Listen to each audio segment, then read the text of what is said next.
नमस्कार दोस्तों, मेरा नाम कपिल सिक्का है। स्वागत है आपका study I Q education platform में। जैसे न्यूज आ रही है कि क्या 371 आर्टिकल जो है वो कश्मीर क्राइसिस को रिजॉल्व कर सकता है। इसके लिए आपने देखा प्रीवियस वीक जो है गुपकर अलायंस की मीटिंग हुई थी पीएम एंड होम मिनिस्टर के साथ। तो वहां पे भी कहा गया था कि 370 तो डिस्प्यूटेड है, ये तो वापस आएगा नहीं। सबने मिलकर यही सोचा कि जैसे कि आपने देखा अगस्त 29 में इसको एब्रोगेट कर दिया गया था, हटा दिया गया है।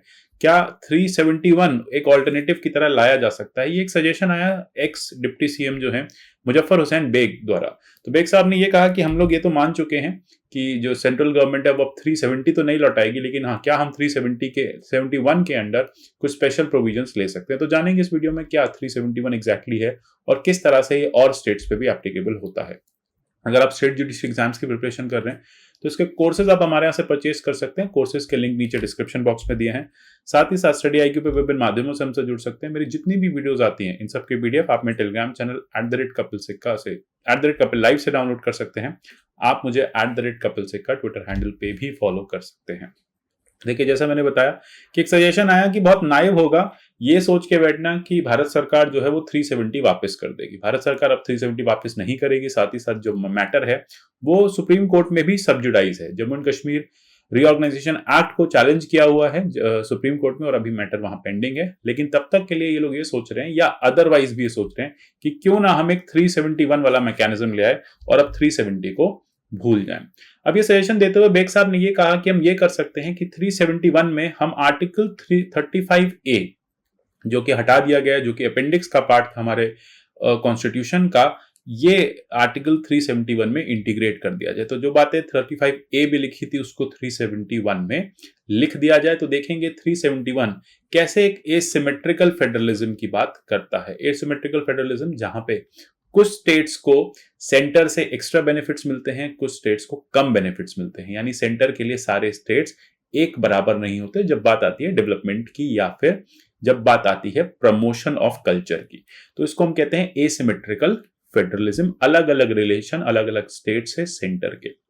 अब यहां पे ये बात कही जा रही है कि रीइंट्रोड्यूस कर देते हैं 371 को और उसमें 335A को लिख देते हैं। तो थोड़ा सा 35A का इतिहास जान लेते हैं। 35A को प्रेसिडेंशियल ऑर्डर 1954 के थ्रू लाया गया था।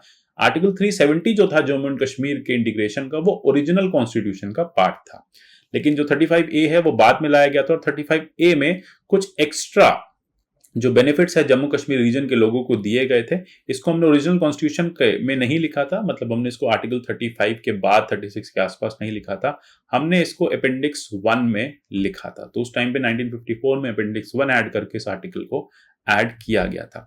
इसमें कुछ स्पेशल राइट्स दिए गए थे कि स्टेट गवर्नमेंट में कश्मीरी लोगों को, जो वहां के रेजिडेंट्स हैं, उनके स्पेशल स्टेट गवर्नमेंट में उनके लिए एम्प्लॉयमेंट राइट्स होंगे। इमूवेबल प्रॉपर्टी जो है स्टेट में वही एक्वायर कर सकते हैं, कोई और नहीं खरीद सकता। सेटलमेंट कैसे होगा स्टेट में और कैसे स्टेट जो है वो एड देगी अपने लोगों को। तो ये कुछ स्पेशल राइट्स थे। ये स्पेशल राइट्स कल्चरल राइट्स भी कहे जाते हैं कि स्टेट के कल्चर को इंश्योर करने के लिए 35A लाया गया था। अब बात हो रही है 371 की। तो 35A तो चला गया, 370 भी चला गया, एक टेम्परेरी प्रोविजन था। तो फिर क्या 371 जम्मू कश्मीर के लिए लाया जा सकता है? तो इसको देखते हैं। देखो, दोनों ही एक तरह से स्पेशल प्रोविजंस की बात करते थे।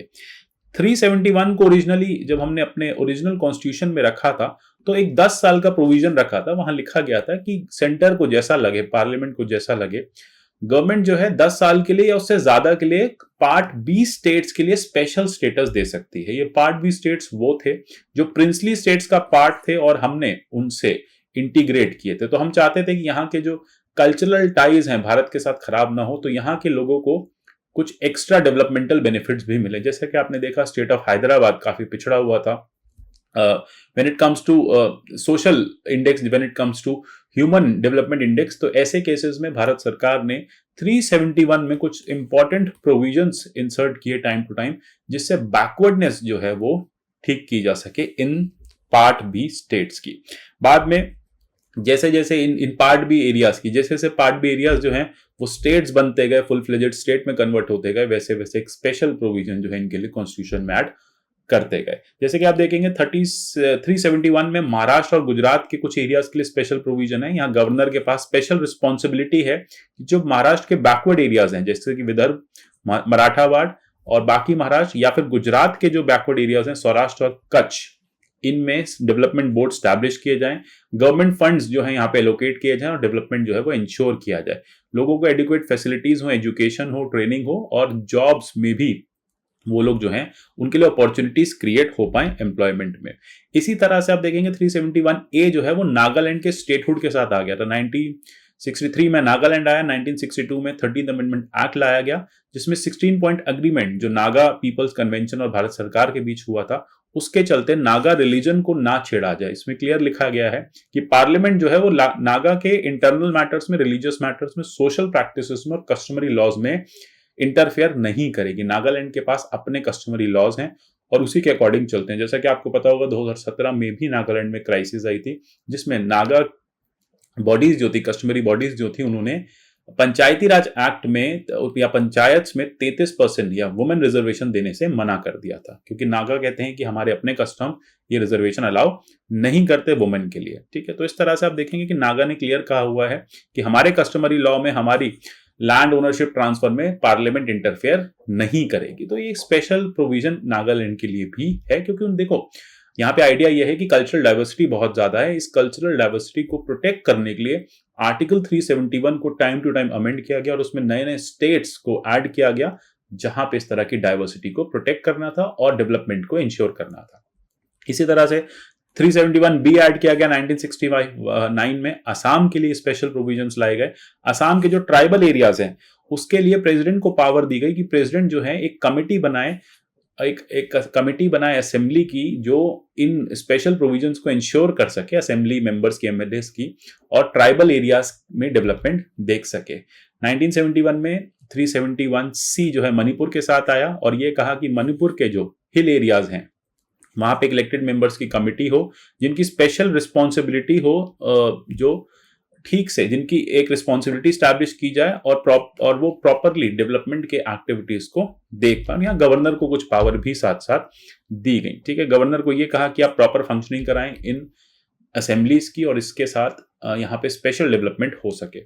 371D आया, ये आंध्र प्रदेश और तेलंगाना रीजन के लिए आया था 1973 में। यहाँ पे यही हुआ था कि जितने भी डिप्राइव्ड एरियाज हैं तेलंगाना के, वहां पे एम्प्लॉयमेंट, एजुकेशन जैसे बेनिफिट्स जो हैं वो दिए जा सके, लोगों को गवर्नमेंट जॉब्स जो हैं वो मिले, साथ ही साथ एजुकेशनल इंस्टीट्यूशंस में भी उनको जगह मिले। 371E भी इसी की बात करता है। ये बात करता है कि आंध्र प्रदेश में स्पेशल यूनिवर्सिटीज या फिर इस तरह की यूनिवर्सिटीज लाई जा सके जहां से लोगों को ज्यादा से ज्यादा एजुकेशन जो है प्रोवाइड किया जा सके। आपको पता होगा जो एरिया है जो अब नॉर्दर्न कर्नाटका में चला गया, जो पहले हैदराबाद प्रिंसली स्टेट का पार्ट था, वहां पे भी आज भी काफी ज्यादा बैकवर्डनेस है। इसी तरह से 371F लाए थे सिक्किम के लिए। यहाँ पे सिक्किम के इंटीग्रेशन में जब भारत में फॉर्मली इंटीग्रेट हुआ था, फाइनली जब इंडिया का कंप्लीट पार्ट बना था, एक नया स्टेट इंडिया के साथ बन के जुड़ा था, तो वहां पे वेरियस सेक्शंस ऑफ पॉपुलेशन के कस्टम्स को प्रोटेक्ट करने के लिए ये लॉ जो है, ये जो अमेंडमेंट है 371F लाया गया था। इसी के साथ 371G मिजोरम के लिए लाया गया। यहाँ पे भी कस्टमरी, सोशल और रिलीजियस प्रैक्टिस को प्रोटेक्ट करने के लिए, और मिजो कस्टमरी लॉ जैसे नागालैंड में था, सिमिलरली मिजोरम यानी जो ट्राइबल लॉज हैं उनको अपहेल्ड किया गया और ये कहा गया कि पार्लियामेंट के पास पावर नहीं है कि वो मिजोरम के लिए land laws, customary laws, religious laws, criminal justice laws बना सके। आपको पता होगा कि यहाँ की जो पंचायत हैं इनके पास सिविल और क्रिमिनल दोनों पावर्स हैं। ठीक है, जो शेड्यूल 6 की पंचायत है उनके पास सिविल और क्रिमिनल पावर्स दोनों हैं। वो बहुत छोटे मामलों में जो है वो एक तरह से उनका जुरिडिक्शन भी होता है और वो एक आर्बिट्रेशन भी करती हैं और पनिशमेंट भी दे सकती हैं। तो यहाँ पे ये सारी चीजें दी गई मिजोरम को। इसी के साथ 371H में सेम अरुणाचल के साथ हुआ कि गवर्नर के पास स्पेशल रिस्पॉन्सिबिलिटी है कि वो जो हिल काउंसिल्स हैं, जो हिली एरिया टेरेन है या फिर जो बैकवर्ड एरियाज है वहां के, उनके डेवलपमेंट पे ध्यान दे। इसी के साथ 371I गोवा के साथ जोड़ा गया 1987 में। अब यहाँ पे क्या किया, जब गोवा को फुल स्टेटहुड मिला तो ये कहा गया कि गोवा की लेजिस्लेटिव असेंबली अपनी क्रिएट की जाएगी। अब गोवा एक फुल फ्लेजेड स्टेट बन चुका है जिसमें 30 मेंबर्स से ऊपर होंगे। इसके अलावा 371J आया कर्नाटका के लिए, ये 2012 में आया। ये हैदराबाद कर्नाटका रीजन के लिए आया। ये रीजन जो बैकवर्ड रह गया था, जो पहले हैदराबाद प्रिंसली स्टेट का पार्ट था, इसी के लिए इस एरिया को डेवलप करने के लिए, एजुकेशन इंस्टीट्यूशंस ओपन करने के लिए स्पेशल प्रोविजन, स्पेशल जो ग्रांट्स की बात की गई कि स्पेशल डेवलपमेंट बोर्ड स्टैब्लिश किया जाएगा, एक सेपरेट डेवलपमेंट बोर्ड होगा जो इस एरिया में डेवलपमेंट करेगा, लोगों के लिए अपॉर्चुनिटीज जो है वो लाएगा। तो इसी तरह से कहा जा रहा है कि क्यों नहीं 371 के भी बना दें और कुछ 35A वाले जो प्रोविजंस थे वो उसमें डाल के जम्मू एंड कश्मीर को स्पेशल कैटेगरी 370 वाली ना देके 371 वाले स्पेशल स्टेट स्टेटस दिए जा सकते हैं, और इससे हो सकता है कि क्राइसिस रिजॉल्व हो जाए और जो गवर्नेंस है वो फर्दर बेटर हो। आशा करता हूं इस तरह के टॉपिक्स आपको अच्छे लगते होंगे। UPSC IAS pre cum mains के स्मार्ट कोर्सेज हमारे अवेलेबल हैं फ्लैट 50% डिस्काउंट के साथ studyIQ.com या हमारी ऐप के थ्रू आप इन्हें परचेज कर सकते हैं। मिलते हैं अगले सेशन में, तब तक के लिए goodbye, take care and God bless you all.